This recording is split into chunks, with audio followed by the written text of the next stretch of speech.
Hello friends, welcome to my YouTube channel. मैं आशा असाई India class limited और U3 द्वारा संचालित इस ई लर्निंग प्रोग्राम में आप सभी का स्वागत करती हूँ। इस वीडियो में हम बताएंगे कि रासायनिक समीकरण क्या होती है, यानी कि केमिकल इक्वेशन क्या होता है। पिछली वीडियो में बताया था कि रासायनिक अभिक्रिया क्या होती है। इस वीडियो में बताएंगे कि रासायनिक समीकरण क्या होती है, केमिकल इक्वेशन। केमिकल इक्वेशन क्या होता है हमारा केमिकल इक्वेशन। रासायनिक समीकरण, रासायनिक अभिक्रिया को रासायनिक समीकरण द्वारा निरूपित किया जाता है। तो रासायनिक अभिक्रिया को रासायनिक समीकरण द्वारा निरूपित किया जाता है। क्यों किया जाता है? क्योंकि वाक्य में किसी रासायनिक अभिक्रिया का विवरण यानी कि प्रोसीजर बहुत लंबा हो जाता है, तो इसीलिए हम रासायनिक अभिक्रिया को रासायनिक समीकरण द्वारा निरूपित करते हैं। रासायनिक समीकरण के अभिकारकों और उत्पादों में पदार्थ यानी कि उत्पादों में पदार्थ के प्रतीकों या फिर सूत्र का इस्तेमाल किया जाता है। प्रतीकों मतलब यानी कि सूत्र, प्रतीक। जैसे कि ऑक्सीजन है हमारा, ऑक्सीजन को किससे प्रदर्शित करते हैं? O से। Nitrogen N। और जैसे कि आयरन है हमारा, आयरन यानी कि लोहा, तो Fe से प्रदर्शित करते हैं। उसके बाद प्रतीकों के साथ उनकी भौतिक अवस्था को भी दर्शाया जाता है। भौतिक अवस्था का मतलब है जैसे कि हमारा भौतिक अवस्था, ठोस यानी कि भौतिक अवस्था है जैसे कि हमारी ठोस है, द्रव है, गैस है या फिर जलीय विलयन है। ठोस यानी कि ठोस को S से, द्रव यानी कि लिक्विड L से, ठोस यानी कि इंग्लिश में बोलते हैं सॉलिड, सॉलिड यानी कि S से प्रदर्शित करेंगे, द्रव लिक्विड L से, गैस गैसीय हमारी तो G से, और एक्वस यानी कि जलीय विलयन, ऐसा विलयन जो जल के अंदर बना हो, जलीय विलयन कहलाते हैं। तो जलीय विलयन को इंग्लिश में बोलते हैं एक्वस यानी कि AQ से प्रदर्शित करेंगे। तो एग्जाम्पल ले लेते हैं। एग्जाम्पल हमारा क्रियाकलाप 1.1 से। मैग्नीशियम रिबन का ऑक्सीजन यानी कि वायु में दहन कर मैग्नीशियम ऑक्साइड बनाना। मैग्नीशियम रिबन का वायु यानी कि ऑक्सीजन में दहन कर मैग्नीशियम ऑक्साइड बनाना। वायु को की जगह लेते हैं हम ऑक्सीजन, क्योंकि ऑक्सीजन के बिना दहन नहीं होता। तो दहन के लिए ऑक्सीजन उत्तरदायी गैस है हमारी, तो ऑक्सीजन के बिना दहन नहीं होता। तो इसे सूत्र के द्वारा कैसे निरूपित करेंगे? तो सबसे पहले अभिकारक को देखेंगे। क्या है अभिकारक हमारे? तो मैग्नीशियम और ऑक्सीजन मिलकर मैग्नीशियम ऑक्साइड का निर्माण कर। मैग्नीशियम और ऑक्सीजन क्या हुआ हमारा? अभिकारक। अभिकारक यानी कि रिएक्टेंट। और magnesium oxide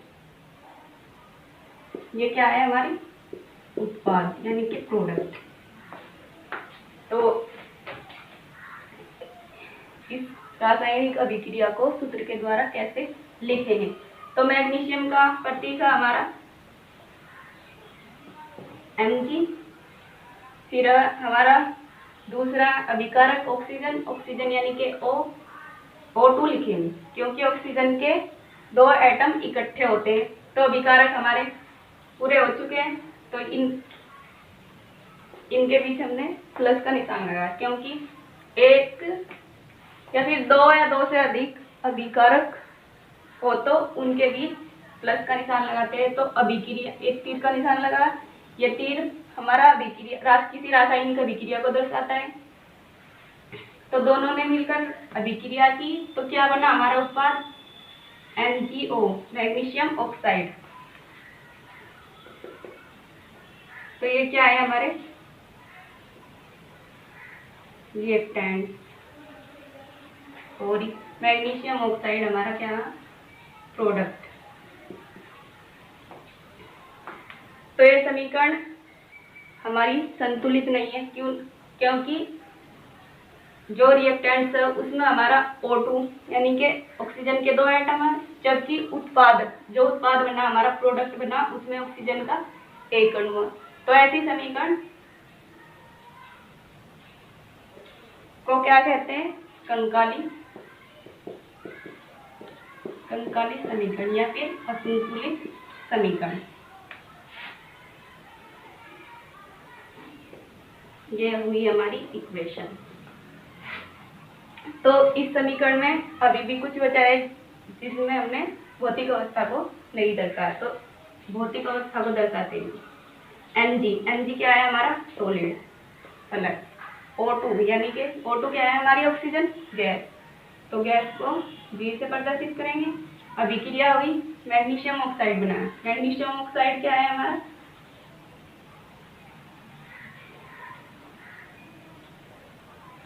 MgO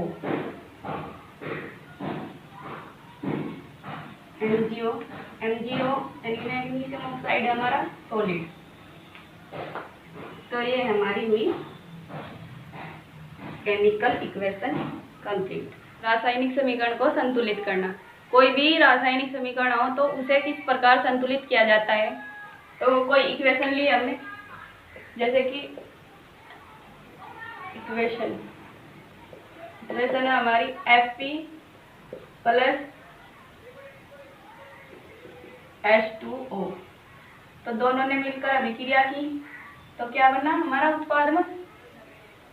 Fe3O4 plus H2 plus H2। तो समीकरण को कैसे संतुलित करेंगे? सबसे पहले हमें समीकरण में देखना है कि कितने एटम हमारे।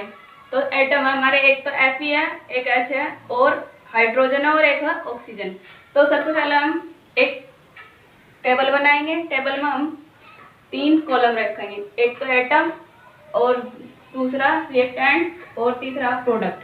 एटम सब Fe है, ऑक्सीजन और हाइड्रोजन। जो अभिकारक है उनमें एटम्स की संख्या देखते हैं। तो Fe है हमारा, Fe यानी कि अभिकारक में Fe की संख्या कितनी है? 1 और उत्पाद में कितनी है संख्या?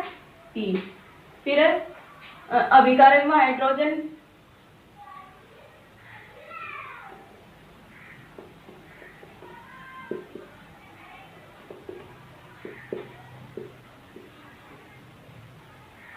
की संख्या कितनी है हमारी? 2 और इधर भी हाइड्रोजन की संख्या हमारी 2 ही है।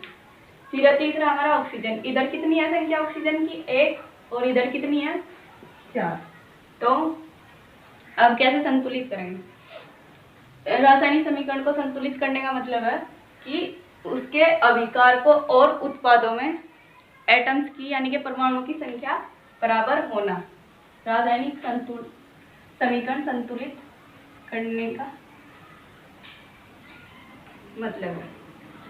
तो उत्पाद में हमारा Fe के कितने एटम्स है? 3। तो इधर 1 है, तो इधर 3 करने के लिए कितने से गुना करेंगे? 3 से।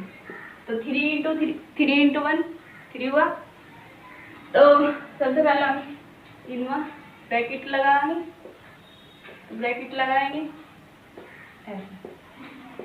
तो यहाँ विकारक में हमारे कितने हुए? 3। तो यहाँ पर 3 लगा, इधर तो 3 ही है। फिर हमारा हाइड्रोजन में अभिकारक में भी और उत्पाद में भी 2-2 एटम्स है हाइड्रोजन के। तो इनकी संख्या पहले से ही बराबर है, तो इसमें हमें करने की जरूरत नहीं है।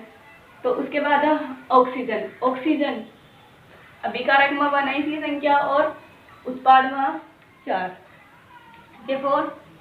तो यहाँ 4 करने के लिए 4 से गुना करेंगे, 1 इंटू 4 4। तो ऑक्सीजन की संख्या 4 करने के लिए अब यहाँ हम कितना लगाएंगे? 4 लिखेंगे। तो अब यहाँ तो लिख नहीं सकते बीच में, तो बाहर ही लिखे जाएगा।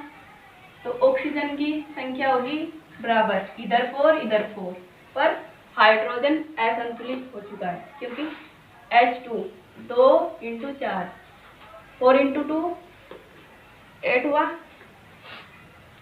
4 दूनी 8। ये कितने हुए हमारे, हाइड्रोजन की संख्या हुई 8। इधर अभिकारक में 8 हो चुकी है और इधर कितनी है 2। तो अब इस 8 करने के लिए क्या कितने से गुना करेंगे हम, 4 से। तो इधर भी 8, तो यहाँ लिखेंगे हम 4। तो अब भी ये समीकरण प्रॉपर तरीके से पूरी नहीं है, तो उसके लिए हमें इसमें हमने भौतिक अवस्था नहीं लिखी, तो भौतिक अवस्था लिखेंगे हम इसमें 3 इंटू Fe, ब्रैकेट नहीं लिखेंगे इस बार। Fe क्या है हमारा, सोलिड। फिर 4H2O, H2O क्या है हमारा, जल यानी कि लिक्विड, तो L। तो अभिक्रिया की दोनों ने मिलकर Fe3O4 क्या हमारा, Fe3O4 सोलिड, Fe3O4 सोलिड हमारा, प्लस 4H2O, 4H2, H2 क्या है हमारी गैस। तो ये समीकरण हमारी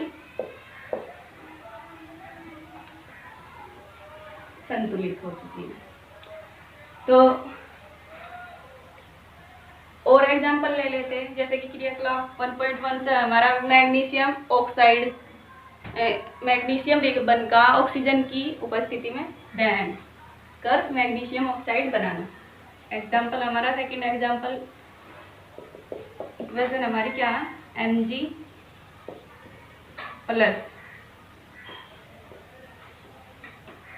प्लस O2, अभिक्रिया की दोनों ने मिलकर, तो क्या होना हमारा उत्पाद MgO। तो ऐसी समीकरण, कुछ समीकरण ऐसे होते हैं जिनमें हमें बहुत इजी होती है, तो इसके लिए हमें टेबल बनाने की भी जरूरत नहीं है। तो देख Mg इधर 1 है, Mg की परमाणु संख्या कितनी, Mg भी अभिकारक में Mg कितने हैं, 1 Mg, यानी कि मैग्नीशियम की संख्या इधर भी आएगा इधर भी आएगा। फिर इधर अभिकारक में ऑक्सीजन की संख्या कितनी है, 2, जबकि इधर कितनी है, 1। तो ऑक्सीजन की संख्या बराबर करने के लिए यहाँ 2 लगा, तो ये ऑक्सीजन इक्वल हुआ, तो मैग्नीशियम असंतुलित हो चुका है हमारा। तो मैग्नीशियम की संख्या कितनी हुई इधर 2, तो इधर भी 2 लगा। तो अब भी ये प्रॉपर तरीके से संतुलित समीकरण नहीं है। 2Mg, Mg क्या है हमारा सोलिड, प्लस ऑक्सीजन क्या है हमारी गैस, अभिक्रिया की 2MgO, MgO यानी कि मैग्नीशियम ऑक्साइड है हमारा सोलिड। तो ऐसे समीकरण संतुलित की जाती है। रासायनिक समीकरण को संतुलित करना क्यों आवश्यक है, तो इसका एकमात्र कारण है द्रव्यमान संरक्षण का नियम। द्रव्यमान संरक्षण का नियम आप कक्षा 9 में पढ़ चुके हैं। तो क्या कहता है नियम, किसी भी रासायनिक अभिक्रिया में न तो द्रव्यमान का निर्माण होता है और न ही विनाश होता है। तो इसका मतलब है द्रव्यमान जितना अभिकार को यानी कि अभिक्रिया होने से पहले उतना ही उत्पाद यानी कि अभिक्रिया होने के बाद होता है। तो इस नियम से हम एक निष्कर्ष निकाल सकते हैं, रासायनिक अभिक्रिया के पहले यानी कि अभिकारक एवं उसके बाद यानी कि रासायनिक अभिक्रिया होने के बाद यानी कि उत्पाद, प्रत्येक पदार्थों के परमाणुओं की संख्या बराबर होनी चाहिए। पदार्थों की परमाणु की संख्या यानी कि परमाणुओं की संख्या बराबर क्यों होनी चाहिए, क्योंकि द्रव्यमान परमाणु की संख्या पर ही डिपेंड होता है।